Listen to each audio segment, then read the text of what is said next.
गति चलब त सुना दुर्गा माए अन्हार हो जतो।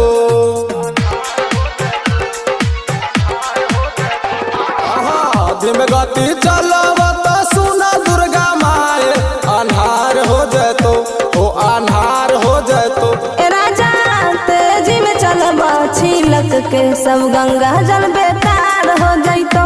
ऐसैया तेजी में चलबा छिलक के सब गंगा जल गिर जैतो। धन संग तू अब अपन पाप बढ़ाब अब करन तन को देरी।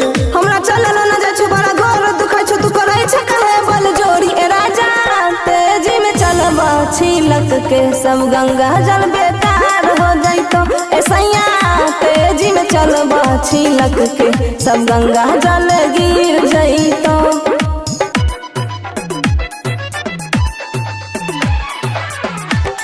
Simran recording studio महानार।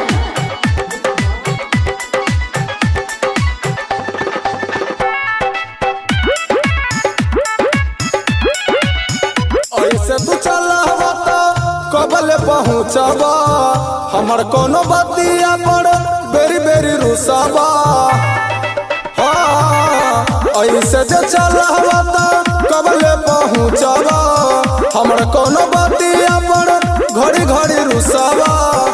एते चलत चलत गोर दुखाई गेलै हो, एते धूप में मुंह मुरझाई गेलै हो। कंधा रखल तू काबर तोहे बढ़ जाई पावर दुख हर लिह भोले दानी। कैसन बार मर्द न बुझाई छ दर्द हमरा होई छ बड़ी परेशानी। ए राजा तेजी में चलबा छिलक के सब गंगा जल बेकार हो जैतो। ऐसैया तेजी में चलबा छिलक के सब गंगा जल गिर जैतो।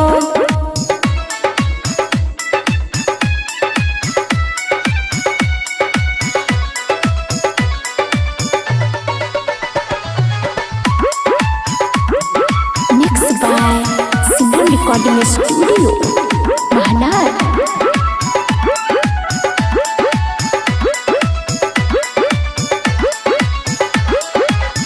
आगे आगे देखो धर बेंदर भाई जाई छो, अभियो से देखी के ना हिसका बुझाई छो। आगे आगे देखो धर बेंदर भाई जाई छो, अभियो से देखी के ना हिसका बुझाई छो। इता भोला जैसे रउआ पगलाई गईनी हो, भांग गाजा पी के रउआ बौराई गईनी हो। अब कहियो नेग तोहरा के लाई हो जाई छो बारा गजन। सच कहे गुनजन दुख सगर बदन हमरा भूखल न जाई छो चलन। ए राजा तेजी में चलबा छिलक के सब गंगा जल बेकार हो जैतो। ऐसैया तेजी में चलबा छिलक के सब गंगा जल गिर जैतो। धीम गति चलब त सुना दुर्गा माए अन्हार हो जतो, हो अन्हार हो जतो।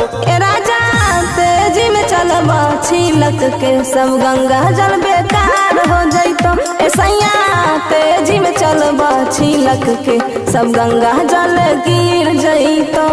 धन संग तू अब अपन पाप बढ़ाब अब करन तन को देरी। हमरा चलल न जाय छु बड़ा गोर दुखाय छु तू करे छ कहे बल जोरी। ए राजा तेजी में चलबा छिलक के सब गंगा जल बेकार हो जैतो। ऐसैया तेजी में चलबा छिलक के सब गंगा जल गिर जैतो।